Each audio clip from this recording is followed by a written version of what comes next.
Okay, this is screencast number 2 for lesson 4 of unit 7. And we've looked at this map already over here on this other page right here. But we're going to look at it again as we talk about how do topographic maps show locations of features. Okay, they're going to use a lot of symbols on topographic maps. There's a little bit of variation depending on who makes the map, but generally points could be shown by an X, a dot, or a square. A lot of times on your U.S. Geological Survey maps, those are the ones that are made by the United States Geological Survey, your buildings are squares, little squares. Points may mark mountain peaks, things like that. Okay. Typically, a river is shown as a blue line, again, talking about specifically like the USGS maps. Trails and borders and roads are shown by certain symbols, lines of certain colors, things like that. A dashed line a lot of times is a hiking trail. A red line a lot of times represents a highway. Okay, and then you have different areas that are colored differently or textured differently that may show beaches or forests or populated areas. And green areas typically represents vegetated areas, a lot of times woods and things like that. Okay. Okay, so let's look at page 391 for a second time. And this time we're going to answer this question up here. Which has steeper banks, Dad's Creek or Jeff Davis Creek? And explain how you know. Dad's Creek is right here. Jeff Davis Creek is here. Okay. Dad's Creek, first of all, let me show you a couple things that you can, and you'll need to know this for later. You see these contour lines kink like this as they cross the creek. Those kinks point you upstream. So I know that the creek is flowing this way. Okay, and this is north up here, so the stream is flowing south. Okay, because my little kinks in the contour lines point upstream. Okay. Davis Creek over here, again, we've got kinks. They're a little harder to see because the lines are a lot closer together. But again, Dad's Creek is flowing from, looks like, northeast to southwest, because again, the kinks point you upstream. Okay. Okay, I'm going to highlight those so that they show up a little better. Okay. So, those kinks in the contour lines point you upstream. Now, to answer the question, which one has steeper banks, Dad's Creek or Jeff Davis Creek? Dad's Creek over here, the contour lines are further apart. Jeff Davis Creek, you can see that the contour lines are much, much closer together. So Jeff Davis Creek has steeper banks surrounding it because the elevation changes more quickly as you come out of the creek. Okay? All right, so you can write that down yourself.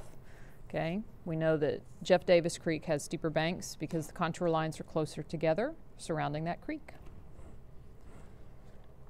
All right. Okay, we're now on page 392, and I think that this illustration right here that they gave you is very helpful for you to kind of understand what a topographic map is trying to show you. So what they did is they took an aerial photograph of this set of mountains, and they put the contour lines where they would be on the mountain. Okay? And what you get on a topographic map is something that looks like it was shot from directly overhead, and you just have to use the contour lines to figure out where your elevation is. Okay, how can you identify land features on topographic maps? Well, there's several things that'll be helpful to you.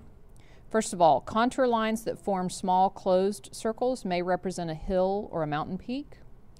Now, closed circles may also represent a depression, which is kind of a low spot. But depression contours will have short little lines inside the circle that point to the bottom of the depression.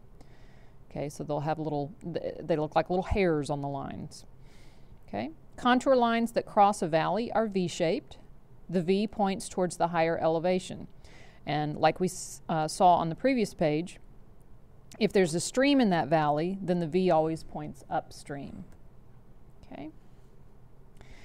And contour lines that are stacked very close together represent a very, very sharp drop in elevation, such as a cliff or a road cut or something like that. Okay. All right, let's look at page 393. This is actually part of a topographic map of Yosemite National Park, because El Capitan is one of the rock features that's in Yosemite National Park. And you can tell, for instance, this area in here is a very steep cliffside. Okay? How do I know that? Because the contour lines are extremely close together in those places. Over here, where the contour lines are farther apart, you may have some hilliness, but it's much, much flatter in these areas. Okay? And then you've got the valley in here with a stream running through it. Okay? And I can actually look at the stream. It's kind of hard to see because there's not a whole lot of contour lines, but here's one. And here's another contour line that kinks. So I know that this river or stream is flowing in this direction because remember, my kinks point me upstream. Okay? All right. Study the map to identify the following erosional features and other land features and label each feature with the correct letter. Okay. So A is our steep cliff. Again, we know that because the contour lines are very, very close together. B is our river in a flat vegetated area. Okay.